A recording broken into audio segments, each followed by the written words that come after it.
Hello, this is Danny Raymond, the voice behind Ray's Guide. In the end of my last video about 3.24, I said that my gut feel was that CIG would try to create a new build on Thursday of last week for a short test and would then try to keep a separate Friday build up over the weekend. Instead, CIG said that they were going to try to keep the Thursday build up for the whole weekend. But instead, the Thursday build was up only for a few hours and there would be no over-the-weekend testing of 3.24. So I thought that I would have nothing to write about for the weekend other than my notes from the Thursday EVO build of 3.24, which I will get to in a moment. But then there was this excellent Starsim live on the cargo missions. And the resulting system resembles what I have been progressively suggesting for a long time. And when they said that they had watched some YouTube videos, I flattered myself in thinking that some of them must have been mine. It's not that they copied my ideas. Many of the cats were skinned somewhat differently, but when you line them all up, it was the same set of cats. Frankly, my only concern is that this system may create so many cargo missions that they may need to think about what sort of filtering features might be needed on the hauling tab of the contracts manager. What had me more curious, though, was how adamant they were about saying how quantum was not going away, even though, depending on what you mean by quantum, it clearly was. And their insistence had me thinking, the lady doth protest too much, methinks. So, let's talk about the different things you could mean when using the word quantum and whether it really is gone. The first is simply as a word. They came out and said that the new word for the game simulation engine is Starsim, which is a fine name, better than quantum, but then kept on saying quantum wasn't being replaced. But if Starsim isn't the new name for quantum, then what is it the new name for? Frankly, Jared has been complaining about the use of the name quantum in the economic simulation when it was also used for so much else, almost since the day Tony Zurovic first described it. So maybe you think quantum is just all that stuff that Tony Zurovic is working on.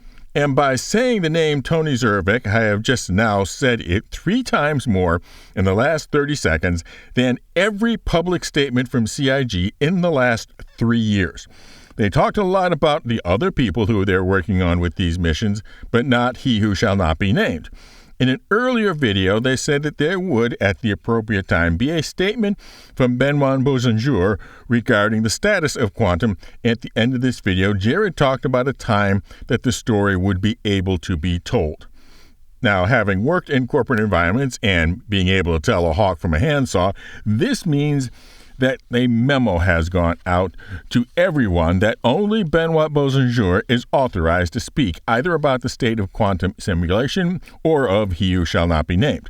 And that kind of memo only goes out when there is some serious shit going on behind the scenes that involves both money and attorneys. So maybe by quantum you mean simply the system by which simulates what's going on in the rest of the universe. Why things are where they are, and the prices and the likelihood of pirates and whatever, and why all these things are dynamic. And of course, something like that still has to be in the game, but why do they feel that they still have to call it quantum rather than just being under that Starsim umbrella? I can't say because I'm not part of CIG, and apparently they can't say because only Benoit Bosanjour can say. Or maybe by quantum you mean the specific methodology that he who shall not be named used when describing the system. For those without many years of history following the game, he who shall not be named describes simulating the verse at large by having 100,000 lightweight bots all making the same decisions that you or I might do as players. Not simply what and where to buy, but where to sell it, but also whether to be a trader or a pirate or a miner. But now there are so many more locations within Stanton to be potential start and end points, and so many more commodities, and even more so, whole new star systems full of potential, and more careers, so the supposedly lightweight bots have to decide between being a trader or a pirate or a miner or salvager or tour or refiner, etc.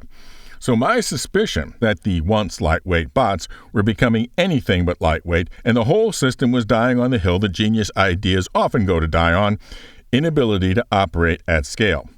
So I predicted in what I jokingly called Rayonomics that instead of focusing on a massive simulation of bots, to model separate systems. So instead of an outpost being a point on a quantum bot could connect to with every other potentially exponentially growing number of other points, Instead, model it as a node that transacts with its parent distribution center or cargo center, and then these distribution centers and cargo centers transact with each other to maintain desired inventory levels, and the jump point stations acting as proxies for all the supply and demand of the network to be added in the future star system behind it. In other words, pretty much exactly what they described as their model. But can't they later just have this feed into the quantum bots? Well, yes, but then it's not actually quantum anymore.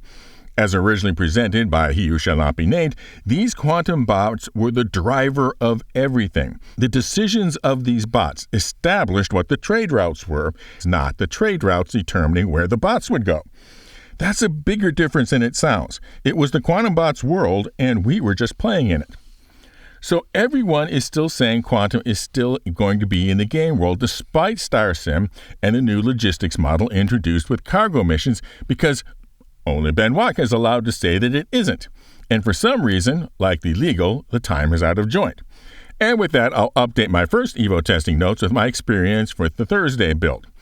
The item kiosks were still mostly a hit or miss proposition as to whether they worked. I'm not sure if this was server performance issues or not all of them having been plugged into the database, so to speak, since there are so many of them. When I got to my personal hangar, Area 18, the lift was working now, although it usually took 2 tries. And the experience of watching the ship rise up out of the ground was awesome enough that I think it needs some sort of soundtrack, perhaps based on the size of the ship. Now, my plan was to bring up my C2, fly from Area 18 to Bajini, load up on the H, and then fly back to Riker Spaceport. After storing the C2 at Bajini, I went to the admin office and found that in order to get a truly full load for the C2 with just one action, I had to choose only size 1 or size 2 containers. Anything larger, I would only buy a partial load because it would only sell me whole containers. So I would have to either have my optimal loading layout of the C2 already laid out and in my head, and then separately buy each of the size of containers in separate purchases. So I strongly suggest that when purchasing cargo with a destination of a ship in storage, that there be an auto button that will purchase an optimized set of containers and loadout. Note that all the code to do this is already in 3.21.1. Anyhow, it gave me a cargo loading time of 5.5 hours, which I know a lot of people are freaking out about, but they are forgetting 2 things. First of all, it will likely change. The game devs are always making the feature that they just came up with, in this case manual loading of the freight elevators, very attractive and profitable, so that it gets tested, and thus the long timer for the alternative. The second thing is that a time sink isn't a time sink if you can do something else. So, for example, does anybody just sit there at the terminal and watch their refinery jobs tick down hour after hour after hour? No, they get out there and do more mining or something else. So I wanted to test whether it was feasible to take out a second ship, a smaller one, say a C1, and do small jobs while the C2 did its 5.5 hours of waiting. So I bought an extra 64 SCU of H into the local inventory. Now when I went to the ASOP screen, I expected to see the C2 to show a status of loading and a timer counting down, similar to claiming an impounded. However, it showed the C2 is able to be retrieved, which raised doubts about whether the auto-loading was actually occurring. I decided to continue with the plan to do something with the C1 and see whether the auto-loading would still be done in 5.5 hours or not. Now, as I approached my home city of Area 18 and requested landing in the C1, I expected to be given my large persistent hangar with the furniture I had left there as a marker. But no, I was directed to what they called my small hangar, much too small for the C1 to fit in and the movable part of the platform. Anyhow, the fact that it did not bring me back to my persistent hangar is a major problem. So I thought, don't panic, let's just unload into the freight elevator of this small hangar and sell. But because the small hangar was too tight of a space for the C1, I had to use my handheld tractor rather than the ship one.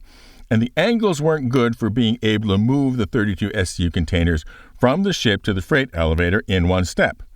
And as soon as I set the containers on the floor of the hangar, they fell through the floor and were lost. So, a failed run. Since it was already late, I decided to get some shut-eye while the auto-load presumably completed.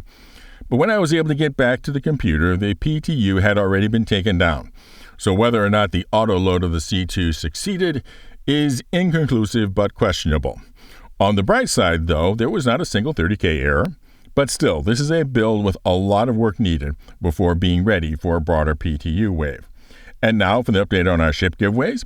To start with, we have our special membership level to cover costs of doing live coverage for CitizenCon, with its own giveaway of the Hull C, that colossal cargo container carrying craft. And although I am still expecting to make the trip in Manchester, the giveaway will still occur, even if for unforeseen circumstances the live coverage has to be done remote. Plus, we have our regular Grow the Channel ship giveaway, as always, for the Zippy Zazzy Zafting Zephyr, the Zeus 2 cargo, which we are waiting just on the subscriber goal for, as well as the marvelous multiplayer multi-role mining meta, the Arasta. One entry per video, be a member for automatic entry with each video, or subscribe and comment somehow including the secret word. And the secret word for this video is the play, which I quoted 3 times. Fly safe, keep it real, and I'll see you in the verse. This is Daniel Raymond for Ray's Guide.